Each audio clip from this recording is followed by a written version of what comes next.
अस्सलाम वालेकुम स्टूडेंट्स। मोहम्मद आसम फरीद की जानिब से आपको नेशनल कॉमर्स ग्रुप में खुश आमदीद कहते हैं। स्टूडेंट्स, आज हम इंट्रोडक्शन टू स्टैटिस्टिक्स में चैप्टर नंबर 1 इंट्रोडक्शन, इसके पहले 10 ऑब्जेक्टिव को इस वीडियो में डिस्कस करेंगे। बुक जो हम फॉलो कर रहे हैं ये है डॉक्टर मोहम्मद अफजाल बेग की। इस वीडियो से ICS के स्टूडेंट्स, ICOM के स्टूडेंट्स, BCOM BBA और MBA के स्टूडेंट्स बेनिफिट ले सकते हैं। बढ़ते हैं अपने टॉपिक की जानिब, देखते हैं हमारे पास टॉपिक क्या कहता है। स्टूडेंट्स, सबसे पहले आपके पास जो पहला ऑब्जेक्टिव है इसको आप देख लें। कहता है in the plural sense statistics means, अगर हम प्लूरल सेंस की बात करें तो स्टैट जो है या स्टैटिस्टिक्स का मतलब हमारे पास होता है मेथड्स। दूसरे नंबर पे हमारे पास ऑप्शन उसने दिया है न्यूमेरिकल डेटा। तीसरे नंबर पे हमारे पास है सैंपल वैल्यूज़ और चौथे नंबर पे हमारे पास है पॉपुलेशन वैल्यूज़। तो स्टूडेंट्स, हमने स्टैटिस्टिक की डेफिनेशन में डिस्कस किया था कि जो स्टैट है ये डील करती है हमारे पास न्यूमेरिकल डेटा से। तो इस जो ऑब्जेक्टिव, पहले ऑब्जेक्टिव का आंसर है, करेक्ट आंसर वो है न्यूमेरिकल डेटा, यानी कि हमारे पास जो ऑप्शन 2 है वो है करेक्ट ऑप्शन। नेक्स्ट ऑब्जेक्टिव हमारे पास है, कहता है इन द सिंगुलर सेंस। हम अगर सिंगुलर सेंस की बात करें तो स्टैट का जो मतलब है वो हमारे पास या मेथडोलॉजी हो सकता है, न्यूमेरिकल डेटा हो सकता है, सैंपल वैल्यू हो सकती हैं या फिर काउंट डेटा हो सकता है। तो स्टूडेंट्स, हमने इसके इंट्रोडक्शन में और पिछली वीडियोस में statistics as a singular sense और statistic as a plural sense को डिटेल से डिस्कस किया था। उसमें हमने बात की थी कि जो सिंगुलर सेंस है वो स्टैट की सिंगुलर सेंस मेथडोलॉजी को डिस्कस करती है और स्टैट की जो प्लूरल सेंस है वो न्यूमेरिकल डेटा को डिस्कस करती है। तो हमारे पास इस केस में देखें स्टूडेंट्स, तो आपके पास वो कहता है कि इन सिंगुलर सेंस, हमने सिंगुलर सेंस में स्टैट डील करती है मेथडोलॉजी को। तो हमारे पास जो ऑप्शन ए है वो करेक्ट होगा। नेक्स्ट ऑब्जेक्टिव है आपके पास, data used by an agency which originally collected by them are called. जो आपके पास आपने डेटा जो ओरिजिनली कैलकुलेट किया है किसी भी एजेंसी से, उस डेटा को क्या कहते हैं? वो प्राइमरी डेटा होता है, वो रॉ डेटा होता है, वो सेकेंडरी डेटा हो सकता है या फिर वो ग्रुप डेटा हो सकता है। तो स्टूडेंट्स, हमने डिटेल से डिस्कस किया था कि जिस चीज़ का आप ओरिजिनली या फर्स्ट टाइम डेटा कलेक्ट करते हैं उसको आप कह सकते हैं कि वो डेटा आपके पास फर्स्ट हैंडेड डेटा जो होता है वो प्राइमरी डेटा होता है। यानी कि इस ऑब्जेक्टिव का जो करेक्ट आंसर बनता है वो है प्राइमरी डेटा, यानी कि ओरिजिनली नाम लिया गया है, ओरिजिनली आपने डेटा कलेक्ट किया तो वो आपके पास प्राइमरी डेटा ही होगा। फिफ्थ आप देखें, कहता है data in the population census report are. जो आपने डेटा पॉपुलेशन सेंसस रिपोर्ट से लिया है वो आपके पास हो सकता है अनग्रुप डेटा या सेकेंडरी डेटा, प्राइमरी डेटा या फिर आपके पास है अरे डेटा।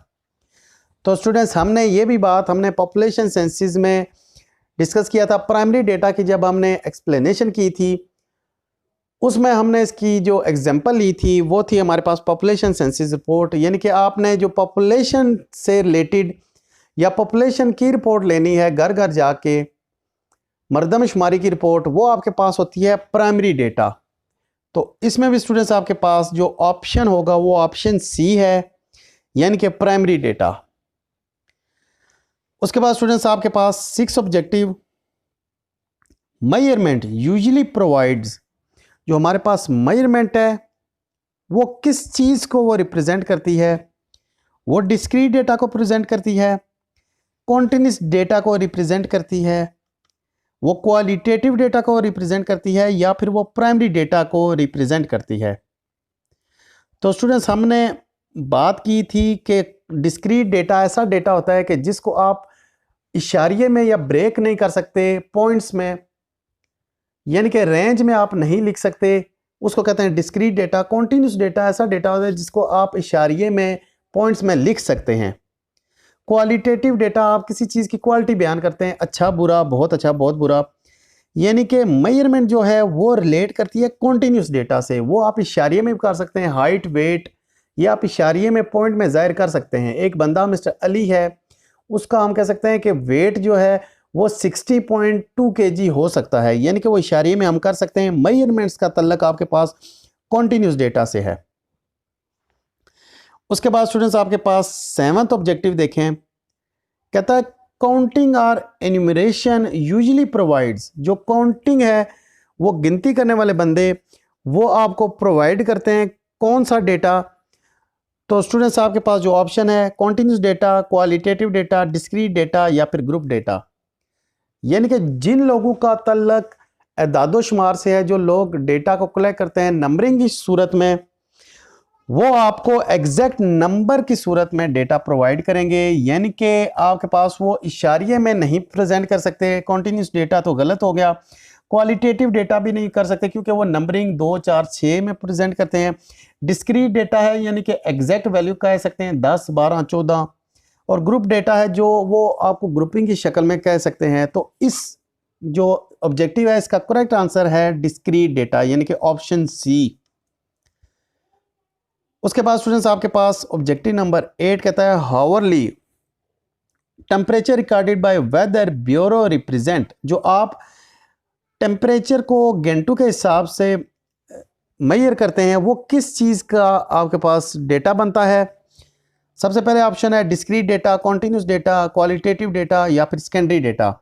तो स्टूडेंट्स आप टेम्परेचर को पॉइंट्स में जाहिर कर सकते हैं, आप उसको रेंज में लिख सकते हैं। तो जो आपका टेम्परेचर का डेटा होगा वो कॉन्टिन्यूस डेटा होगा, यानी कि ऑप्शन नंबर बी हमारे पास करेक्ट आंसर है। सेकंड लास्ट ऑब्जेक्टिव हमारे पास है, कहता है number of accident recorded yesterday in Lahore is a, जो आपके पास कहता है कि यस्टरडे कल वाले दिन जो गुजरा हुआ कल है उसमें लाहौर में जितने भी एक्सीडेंट्स हुए हैं वो किसकी एग्जांपल होगी। वो डिस्क्रीट डेटा की है, कॉन्टिन्यूस डेटा की है, क्वालिटेटिव डेटा की है या कांस्टेंट डेटा की है। तो स्टूडेंट्स जो एक्सीडेंट्स होंगे वो आप उसको डिस्क्रीट डेटा मतलब के नंबरिंग में लिख सकते हैं, आप उसको कॉन्टिन्यूस वेरिएबल में नहीं लिख सकते। आप ये नहीं कह सकते कि हमारे पास 2.5 हमारे पास एक्सीडेंट हुए हैं, या ये भी नहीं कह सकते आपके पास 10.5 हुए हैं। क्वालिटेटिव डेटा आप नहीं कह सकते कि बहुत अच्छा एक्सीडेंट हुआ है, बहुत बुरा एक्सीडेंट हुआ है, या फिर आप उसको कांस्टेंट में भी नहीं लिख सकते। इस जो ऑब्जेक्टिव है इसका करेक्ट आंसर है डिस्क्रीट वेरिएबल, यानी कि वो जो हमारे पास एक्सीडेंट है आप उसको नंबरिंग में करेंगे, यानी कि लाहौर में कल 2 एक्सीडेंट हुए हैं, 4 एक्सीडेंट हुए हैं, 6 एक्सीडेंट हुए हैं, इस तरह से आप उसको लिखेंगे। तो इसका ऑप्शन है करेक्ट डिस्क्रीट वेरिएबल। लास्ट है हमारे पास the amount of milk given by cow is a, जो हमारे पास अमाउंट ऑफ मिल्क काउ एक देती है, दूध देती है, वो किसकी एग्जांपल है।